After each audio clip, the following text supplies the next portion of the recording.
Hey there, y'all, and welcome to today's Daily Down and Dirty. My name is Fairlight. Welcome to Airy Fairy Tarot. All right, y'all, the message today is know your mind, know your voice, know yourself.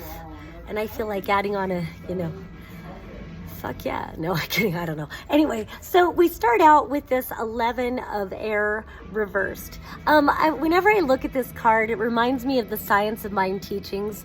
They talk about how, it's all one mind. It's all one consciousness, the whole universe. It's all one thing. Quantum theory correlates that it's all one unified field at the quantum level.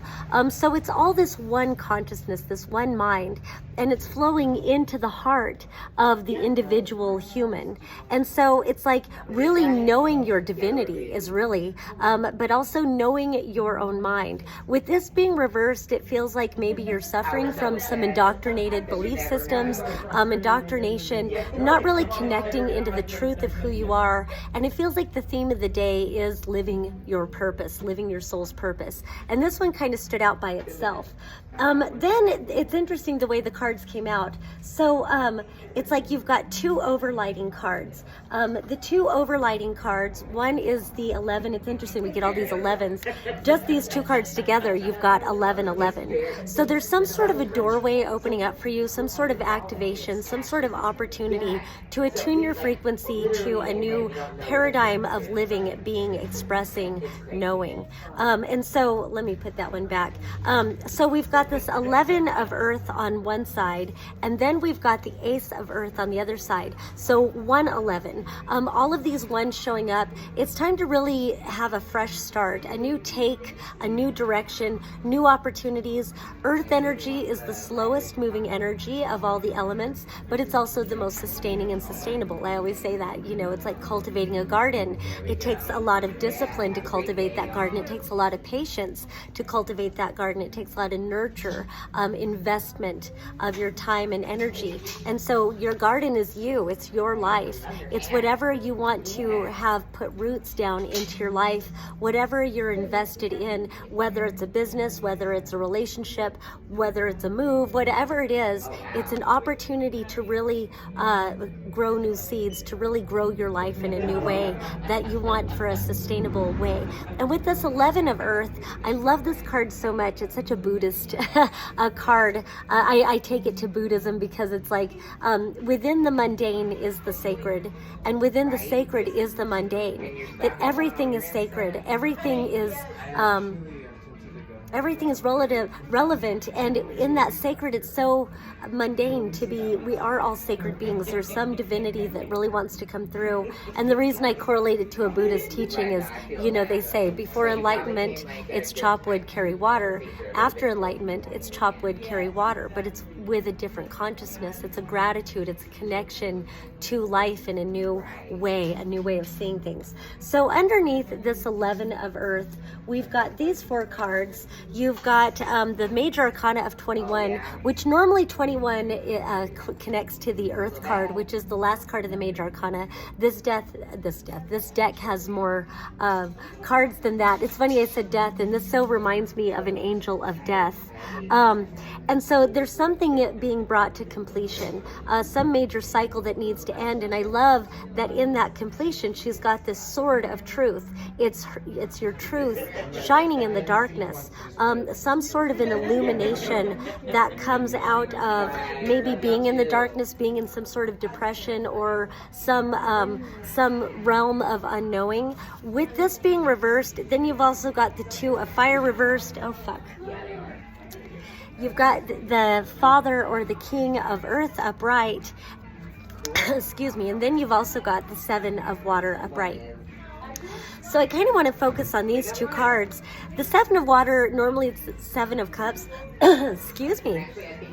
Maybe you're moving some energy in your throat chakra too. It's important, and it's funny that happened when we're talking about truth in the darkness. So, excuse me, I'm not going to restart the video though. So, Seven of Water, often it's about having many choices to make, and not getting distracted by getting distracted away from what it is that you truly want. And with this Father of Earth energy, he is upright, And so the energies of this Father of Earth, we already talked about all this earth energy that's going on. He's very grounded. He's very committed. He's very patient and disciplined.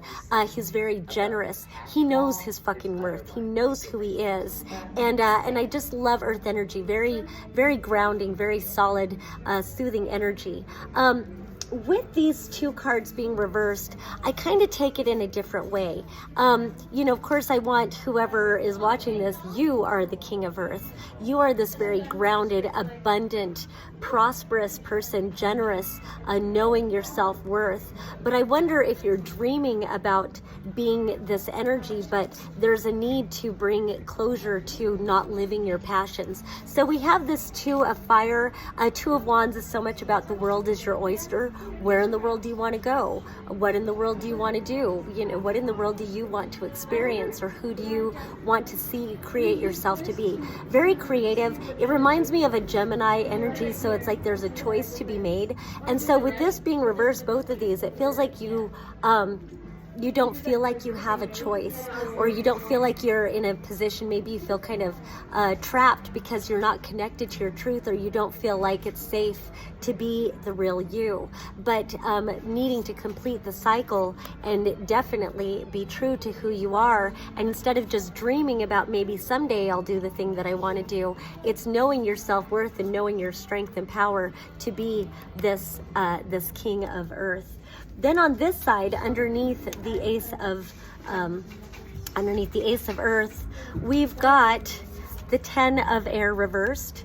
We've got the Ace of Air reversed, and we've got what would be the Sun card also reversed, also holding this sword. And so I love the contrast of the sword in the dark and the sword in the light, and both of these were reversed. So again, there's a need to connect to your truth. The Sun card, it's so much about authenticity, authentic expression, living your truth, being free, knowing that you are the power in your world, you are the light of your own world, you are the light of your own existence. And then it also acknowledges our cycles of going into the darkness. And so, and with this being reversed, it kind of emphasizes, again, feeling like you're in the dark. Maybe you need some great clarity. Maybe you've been in a big depression or something like that, or you've been in a situation that maybe, it could be anything from being in a relationship and you feel like there's some deception going on, or it could just be, your whole life feels like you've been living a lie, feeling trapped in others' definitions of success or what it is that you're supposed to be doing with your life. It's so funny, I just saw a meme about the Bee movie, and while the Bee movie is very not true to true bee life, most of them are females and and they don't drive cars and whatever, but I like the premise of it is that they're disillusioned with the way society has created us to have to label ourselves and box ourselves in and just be that labeled, boxed thing for the rest of our lives. It's not who we are. We're creative creator beings, and we're meant to expand our consciousness. We're supposed to live. We're supposed to live. And so with this Ace of Air being reversed and this 10 of Air being reversed, it's like, again, you're not completing cycles. This is a card of completing cycles. This is a card of completing cycles. 10 indicate the completion of a cycle. And again, the ones. 1 plus 0 equals 1, and then you've got the 1. So again, it's all these ones. It's all these new beginnings, and it hinges on you getting connected with who you truly are, what is really true for you. And sometimes it really helps to journal, because you might think that you believe something to be true, but when you really start looking into it, it's really just what you were told that you're supposed to believe, and maybe it's not what you truly would choose to believe if you knew that you had a choice. And once you start to identify what you would choose if you felt free enough to choose, you start to recognize what you actually believe instead of what you're told to believe, and you're able to make different choices and go against the grain. And it feels like so much of it is worried about letting others down, but aren't they kind of letting you down by expecting you to acquiesce to what they want you to believe to be true, instead of going on a journey of self-discovery and really looking into the void? And that, I love this card, because she's turning her back on what she's always known, She's closing out cycles. She's gained all the knowledge she can from where she's at. And even though making a different choice, there's this vast unknown that holds there. I love that there's this eye of protection above her. She's going to be okay, and she feels compelled to go there. She's got these beautiful luminescent wings, or whatever you want to call them, and so she's looking into this brand new beginning, but knowing that she can't go there until she puts an end to the old cycles of where she still stands. And then aces are opportunities. They're doorways. It's an opportunity to really go on this, again, it's like a realm of self-exploration, of really connecting with living a life of truth, really being true to yourself, living a life of not really any kind of denying what you believe, denying who you are, denying what you want to be. It's really moving forward into those things, taking the opportunity to connect with your voice and your truth, and then illuminate your life by allowing yourself to be brilliant, allowing yourself to truly shine. All right, that's all I have for today. Once again, my name is Fairlight. If you would like a reading for me, and you happen to be in the downtown Asheville, North Carolina area, come on into Instant Karma in downtown Asheville. It's a one-stop hippie shop. I'm super excited. We just moved my Lalala land to the front window, so if you're walking by, you'll be able to see me doing readings, or come on in and get a reading yourself. Also, come into Instant Karma. It's a one-stop hippie shop, like I said. They've got beautiful wall hangings, tapestries, crystals, candles, all kinds of swag. There's so much. Posters, glasses, jewelry, wands, just more things than I could ever possibly name. Incense, just all kinds of really cool stuff. So come on into Instant Karma. If you're not in Asheville, I do have a Calendly link, and you're welcome to book a reading with me there. I do palm tarot and astrology. All right, that's all I have for today. Thank you so much for watching. Peace and love until next time.